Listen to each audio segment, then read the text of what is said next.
Bismillahirrahmanirrahim. Assalamu alaikum. I'm Fizza Said here, and today we are talking about LUM's second professional MBBS paper of session 2021 and 22 and the year that is 2023. यानी इस साल का जो 2023 का paper है LUMS का MBBS का, उसके बारे में हम बात करेंगे. ठीक है. मैं आपको बताती चलूँ कि हमारे 3 पेपर हुए थे. ये मेरा खुद का पेपर है. ठीक है. हमारे 3 पेपर हुए थे, paper 1, paper 2 and paper 3. Paper 1, paper 2 और पेपर 3 तीनों पेपर में हमारे पास एनाटमी भी थी, बायोकेमिस्ट्री भी थी, फिजियोलॉजी भी थी. इसके अलावा जो भी माइनर सब्जेक्ट्स हैं लाइक फोरेंसिक साइंस और कम्युनिटी मेडिसिन, फार्मा, सबके कुछ BCQs आए थे, इनके SAQs नहीं आए थे. अच्छा, अगर हम बात कर लें कितने BCQs यानी SBCQs और SAQs आए थे, तो हमारे पास जो SBCQs आए थे दैट इज 60. ठीक है. 60 जो हमारे पास BCQs आए थे वो एनाटमी, फिजियोलॉजी और बायोकेमिस्ट्री से थे. ठीक है. अब बाकी जो 5 BCQs थे वो जितने भी माइनर सब्जेक्ट्स हैं, अगर हम फार्माकोलॉजी की बात कर लें या forensic science, community medicine, all about that जितने भी हमारे पास हैं, ठीक है, इन सब में से सिर्फ 1 आया था. यानी फार्माकोलॉजी से 1 आ गया था, पैथोलॉजी से 1 आ गया था. इसी तरीके से फोरेंसिक, कम्युनिटी मेडिसिन वगैरह सबसे एक ही BCQs आया था. यानी 5 टोटल जो हमारे पास BCQs आए थे वो माइनर से आए थे और 60 जो थे वो मेजर से आए थे. बाकी जो पेपर था वो हमारा था अबाउट SAQs, जिसमें 5 SAQs हमें दिए गए थे जो हमें अटेम्प्ट करने थे. अच्छा, मेजरली हमेशा ऐसे होता था कि हमारे पास कोई चॉइस नहीं होती थी, लेकिन इस ईयर इन्होंने चॉइस दी थी. फॉर एग्जाम्पल, यहाँ पे हमारे पास जो 5 क्वेश्चंस हैं उनमें से हमारे पास चॉइस थी कि इनमें से कोई एक हम कर सकते हैं और एक हम छोड़ सकते हैं. ठीक है. ये फर्स्ट दफा ही LUMS ने ऐसे किया था, वरना ये लोग बिल्कुल भी चॉइस नहीं देते हैं. तो अब बात कर लेते हैं पेपर के बारे में. हमारे पास 45 मिनट्स थे इस पूरे पेपर को करने के लिए, यानी कि हमारे पास 1 आवर एंड 45 मिनट्स थे. 45 मिनट्स में हमें ये करने थे सिर्फ यानी SAQs करने थे, और जो BCQs करने थे उसके लिए हमें 1 आवर दिया गया था. ठीक है. ये सिर्फ SAQs के लिए 45 मिनट्स दिए गए हैं. 20 मार्क्स हैं टोटल SAQs के, जो कि 5 SAQs हैं. अब देख लेते हैं पेपर क्या आया था. क्वेश्चन नंबर 1 है, name different sensory pathways and their neurons, list the sensation transmitted by dorsal column medial lemniscus system. अच्छा, ये जो क्वेश्चन आया है वो नर्वस सिस्टम से आया है. हमारा जो पेपर था बेसिकली ये 2 मॉड्यूल्स का था. ठीक है. 6 मॉड्यूल्स होंगे. मैंने आप लोगों को पहले नहीं बताया, लेकिन अभी बता रही हूँ कि हमारे टोटल 6 मॉड्यूल्स होंगे. उन 6 मॉड्यूल्स में से 2 मॉड्यूल्स का एक पेपर हुआ था. यानी जो फर्स्ट पेपर था हमारा वो हेड एंड नेक और नर्वस सिस्टम का था. ठीक है.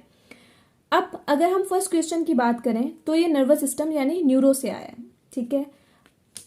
देन जो सेकंड क्वेश्चन है ये फिजियोलॉजी का क्वेश्चन है. First question is from the physiology. Then what is reflex arc, name and define its components and parts. ठीक है. ये 2 क्वेश्चन थे फिजियोलॉजी में से, जिसमें से हमें इन दोनों में से कोई एक अटेम्प्ट करना था, और दोनों ही न्यूरो के क्वेश्चंस हैं. ठीक है. अब अगर हम क्वेश्चन नंबर 2 की तरफ जाएं तो what are the different sense organs, describe briefly the mechanism of phototransduction. ठीक है. फर्स्ट क्वेश्चन जो सेकंड क्वेश्चन था उसका फर्स्ट क्वेश्चन ये है, और उसके बाद जो सेकंड क्वेश्चन है, अगेन सेकंड क्वेश्चन का B पार्ट अगर हम कहें, that is right short note on olfactory pathway. एक जो इन्होंने पहला क्वेश्चन दिया ये फ्रॉम न्यूरोलॉजी से है, और जो सेकंड क्वेश्चन है that is from head and neck. ठीक. अच्छा, उसके बाद अगर हम तीसरे क्वेश्चन की तरफ जाएं,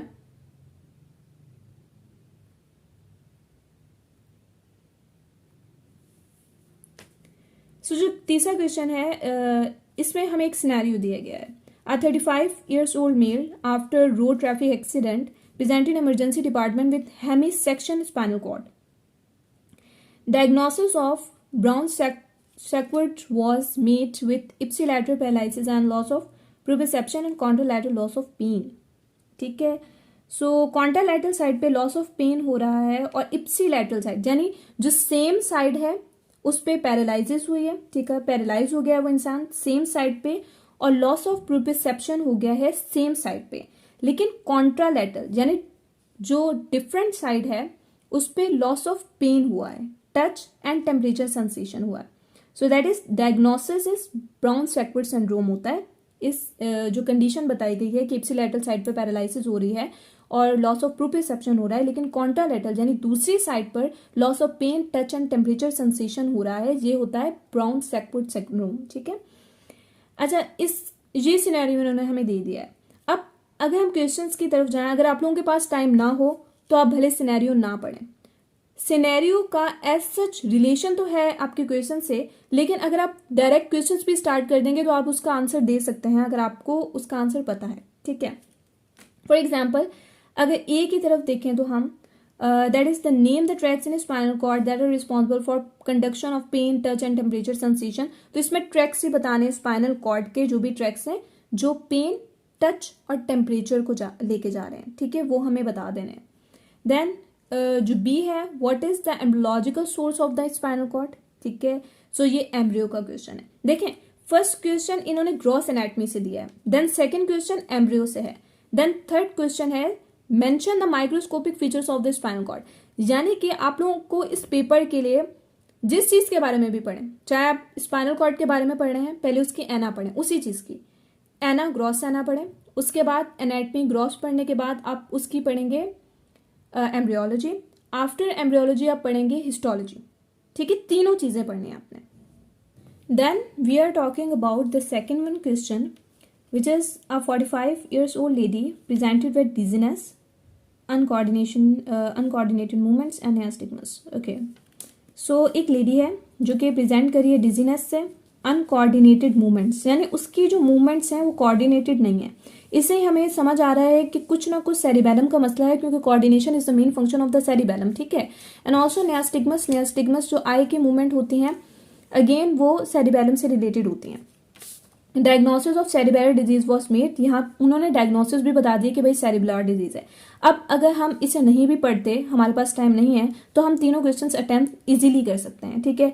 जो ए है, discuss gross anatomical features of cerebellum, ठीक है, सेरिबेलम के ग्रॉस एनाटमिकल फीचर्स आने चाहिए। What is the embryological origin of cerebellum.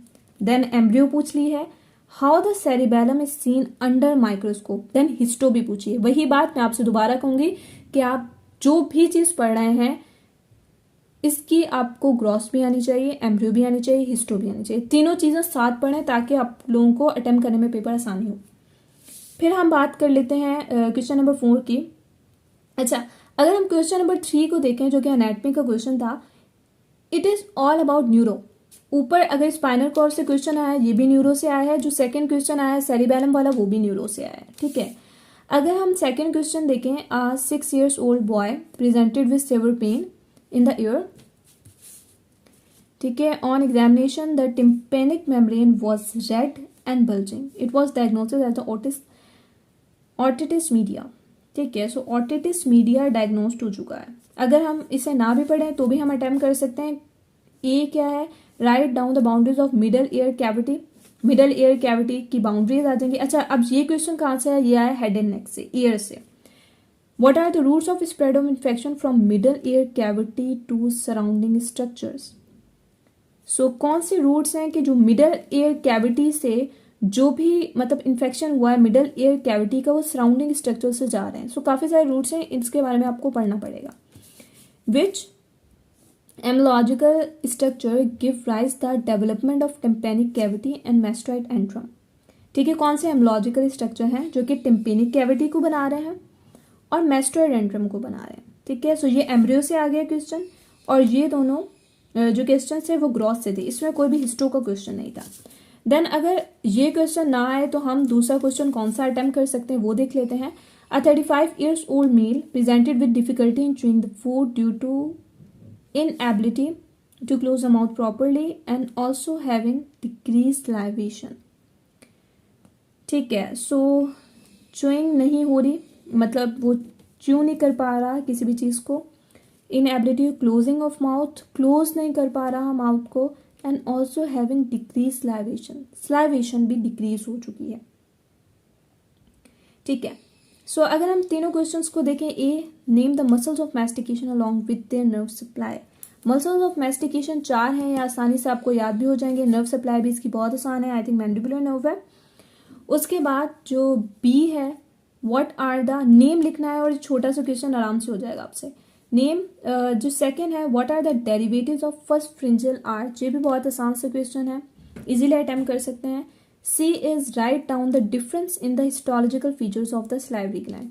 3 salivary glands हैं, वो लिखें, उनके हिस्टोलॉजिकल फीचर्स लिखें, और ये आपको क्वेश्चन अटेम्प्ट हो गया। ठीक है, सो दोनों में से कोई भी एक क्वेश्चन आप कर सकते हैं। और दोनों क्वेश्चन हेड एंड नेक से आए थे। पहले दोनों क्वेश्चन न्यूरो से थे, अब दोनों क्वेश्चन हेड एंड नेक से हैं। The fifth and the last question is from biochemistry. ठीक है, ये आखिरी क्वेश्चन जो हमारा था वो बायोकेमिस्ट्री से आया था, तो देख लेते हैं क्या क्वेश्चन है। अब बायोकेमिस्ट्री से जो क्वेश्चंस आए थे वो सिर्फ वर्ड टू वर्ड आंसर वाले थे, बहुत आसान क्वेश्चंस थे, लेकिन आप लोगों को उस बारे में पढ़ा होना चाहिए। अगर आपने वो चीज़ पढ़ी ही नहीं है तो आप वो 1 जो लाइन आंसर है या 1 वर्ड आंसर है वो देना बहुत मुश्किल हो जाता है। सो आप पढ़ के जाइएगा अच्छे से बायोकेमिस्ट्री को, ताकि वो 1 वर्ड आंसर आप आसानी से दे सकें। सेकेंड इंपॉर्टेंट चीज़ क्यों कह रही हूँ बायोकेमिस्ट्री को इंपॉर्टेंट अच्छे तरीके से पढ़ के जाएं, क्योंकि अगर बायोकेमिस्ट्री का एक क्वेश्चन आपने गलत कर दिया तो बायोकेमिस्ट्री में आपके 0 मार्क्स जाएंगे। दैट मीन्स कि आपका बायोकेमिस्ट्री का जो पेपर 1 था वो फेल हो चुका है। अगर बायोकेमिस्ट्री का पेपर 1 फेल हो गया तो बाकी 2 पेपर खुद ब खुद ही फेल हो जाएंगे, चाहे आप उसमें पास ही हो। ठीक है, सो इसलिए बायोकेमिस्ट्री भी पढ़ के जाएं। ये सोच के ना जाएं कि एक ही क्वेश्चन है, अटेम्प्ट कर लेंगे, कोई मसला नहीं है, पढ़ के जाएं। अगर बायोकेमिस्ट्री का एक क्वेश्चन जो इजी भी है, 1 वर्ड आंसर है, अगर वो नहीं हुआ आपसे सही तो उसकी 0 मार्क्स की वजह से पूरा पेपर फेल हो जाएगा और दोबारा से पेपर देना पड़ेगा। ठीक है, देख लेते हैं क्या क्वेश्चन था। सो जो 5th वन क्वेश्चन था, that is 10 years old boy complain with decrease vision at night time with improper focusing on different color objects.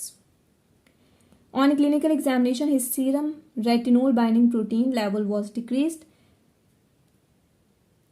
His dark adaptation time also disturbed. This is the case of night blindness due to deficiency of vitamin A.